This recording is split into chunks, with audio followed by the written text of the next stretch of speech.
Hi guys, Armoured Pants here, and I have another video for you in the 18 line. This is the tier 6 88, and we're going to have a full video for you, full guide. But before that, let's have a look at something new on channel. We have recently opened our own Discord channel, so come along and join us there. There'll be a link in the description to join us there, and I hope to see you online. Now, continuing on from the 82, this is also painfully slow. It's glacial slow. It's one of the key drawbacks of this tank line, which makes it less dynamic. But we'll have a look at that, of course, when we look at the tech spec, and we'll use blitzhanger.com to do that. It is very similar, by the way, to the 82 in many ways, and we'll have a look at those similarities as well. In terms of provisions, I would run improved fuel on T, and then putting on T to max out your reload, view range, etc. And you don't really need protective kit because this tank is a rolling armor box anyway. I'd use gun rammer, supercharger and refined gun, although calibrated shells is also an option. We'll look at that as an option in a few minutes. Now, it has a 17-pounder gun as a top gun. If you're wondering what the fuck is that, it's a 76mm gun for those of us living in 21st century. It also has a 77mm gun and a 57mm gun, and they have less pen, so I'd recommend getting the top gun quickly. You get 171mm of pen with AP, 239 with APCR, going up to 180 and 251 if you use calibrated shells. 20mm of pen with HE, going up to 22 if you run calibrated shells. Muzzle velocity is 1149 meters per second, which is not too bad. It's pretty good actually for tier 6. So decent muzzle velocity. So the shells travel at a decent speed for sure. And like the tank before it, it actually has a great rate of fire.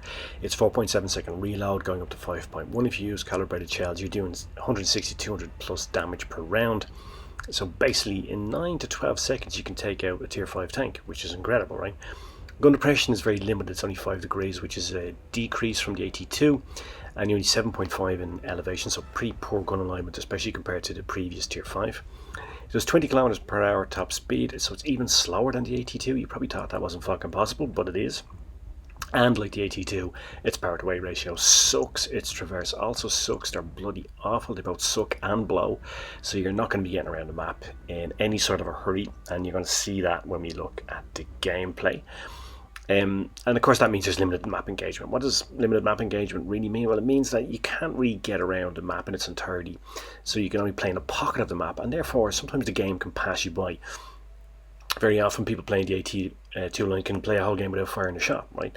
Hopefully that won't happen.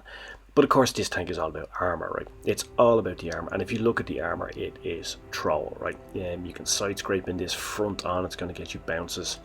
It's really like a rolling rock monster. It doesn't really have any vulnerable parts moving forward.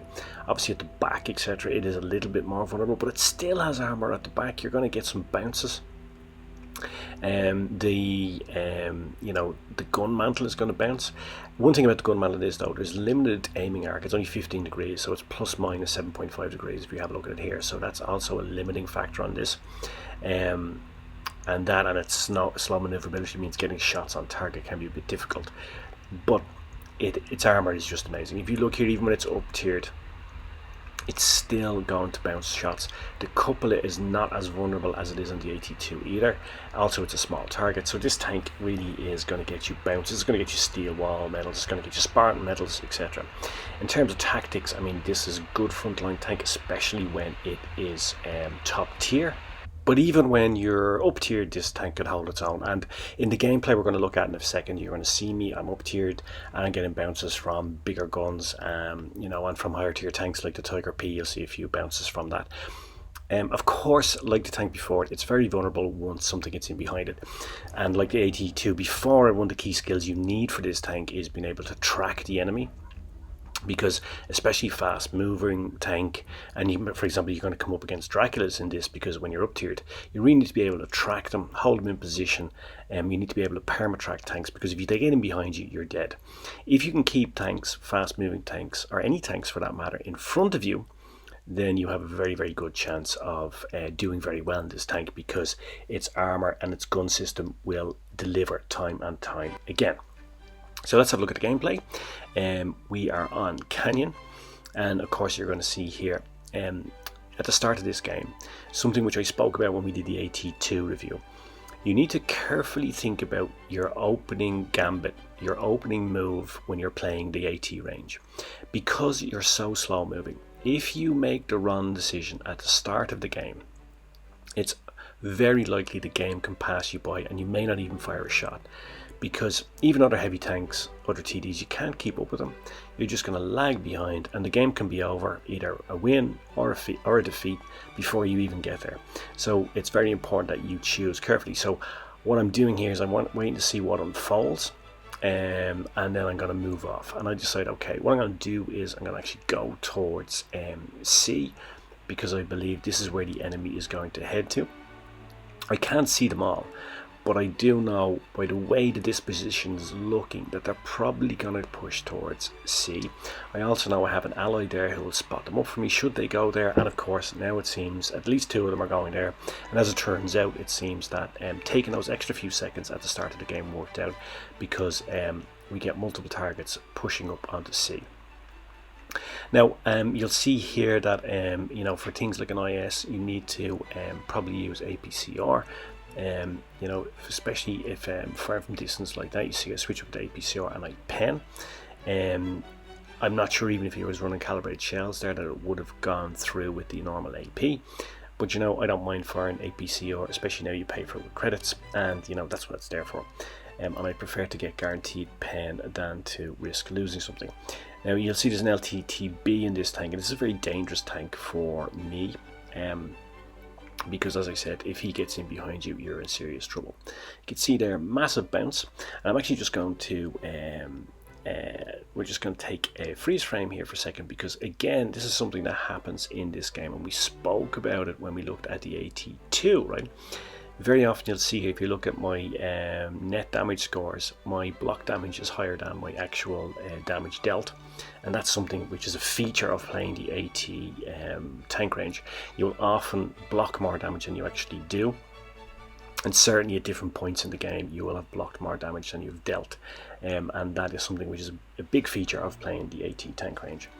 I'm going to move off now, because I think I'm going to try to engage the enemy a bit more. I'm going to try to maybe go up here to this boulder. I've got some soft cover, and I also have the boulder protecting me from the side. I know there's no enemies behind me, so I can push on forward. And even though I'm up tiered, I'm still pretty confident that I can do some damage in this tank once I keep the enemy in front of me.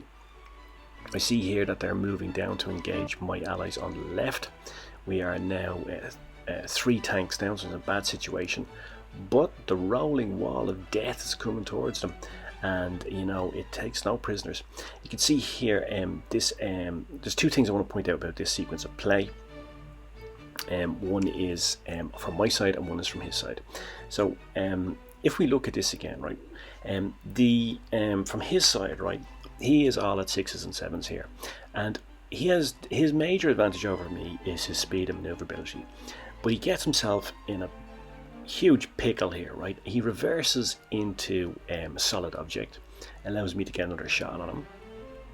Then he comes out across my firing range instead of going behind the cover to the building on the left, and to come around behind me. And we often talked about on channel, etc., that you watch tank reviews not just for the tanks you play, but in case you're playing against them, right? So if you are a medium or light tank player here, this is what not to do in this sequence. He gets himself in a pickle, he drives into a couple of things, he's probably a bit panicked. And what I try to do here, by the way, and why I switch up to APCR, is I'm trying to track him. I'm firing through the destructible object, so I actually don't track him. And I switched up to APCR because I didn't want any risk of a bounce. I wanted to be able to track him, keep him in place. As it happens, I didn't need to because my ally took him out. But this is what I said earlier. You really want to get to a situation where you are tracking the enemy regularly in these types of tanks, and practice that from the AT2 to the AT8 as you go up, because it's a key skill. And as you go up, of course, you're playing against more and more skilled players and better tanks, and it's a very important skill if you want to be successful in this tank range. But you can see this is where this tank is awesome, right? Just rolling forward, an inevitable slow moving wall of death. And here we are now, we've reduced it back down to 3v3. I haven't taken a single damage point. I'm going to get another sequence of bounces here. You can watch as I roll down here. It's going to slow it down. One bounce from the Tiger P, another bounce from the LTTB, and again, my damage blocked count is going up and up and up. I make a bit of a hash out of these shots here, but again, another bounce, and then watch this. When this happened in game, I had no idea what this guy was doing. But then if we slow it down, I actually think he was trying to get around behind me, but he just turned too late. And I also turned to meet him. If I hadn't turned, he might have just missed me by a few millimeters. But during the game, I thought he actually just committed suicide. But in actuality, I think he did try to get around me. He just turned too late. And also, my slight movement also just caught him on the edge. When I looked at it live in gameplay, it looked like he drove straight into me, but actually when you slow it down there, you can see he actually did try to get by me. But nonetheless, a kind of a weird move. And, again, though, you see, look, driving into the front of this thing with this armor is just something you do not want to do. It's just mental. And you see here again, once you're front onto a tank, almost any tank really, it's just inevitable, the outcome. Rolling, slow moving, inevitable wall of death. They say there's two things in life which are inevitable: death and taxes, and I would say you could add to that the AT tank range. So I think an overall good example of this tank in action, a good example of its attributes but also its limitations. One of its key limitations is its maneuverability. But if you are in a target rich environment, as I was there against those Reds, if you can keep them in front of you, and I didn't get anybody, let anybody get behind me, then of course you get those steel wall badges, you get that big damage numbers. And in this case I got a kamikaze badge, but I think that wasn't anything down to me, that was down to our little LTTB friend. So let's have a recap of the key points. And you'll notice great similarities here between this and the AT2. It is also like the AT2, a slow moving wall of death, coming towards you like a Roman legion, just push, push, stab, stab, kill, kill. But it is a binary tank like the AT2 before, very hit and miss. You can have some great games like that, but also if there's a lot of fast movers, the game can pass you by. The armor is troll, as you saw there. As I said before with the AT2, it just thing bounces like a North Korean chick. You're going to get steel walls, Spartan badges all day long. Rate of fire is troll, and as I said, in as little as 9 seconds you can take out most tier 5 tanks, which is just insane, right?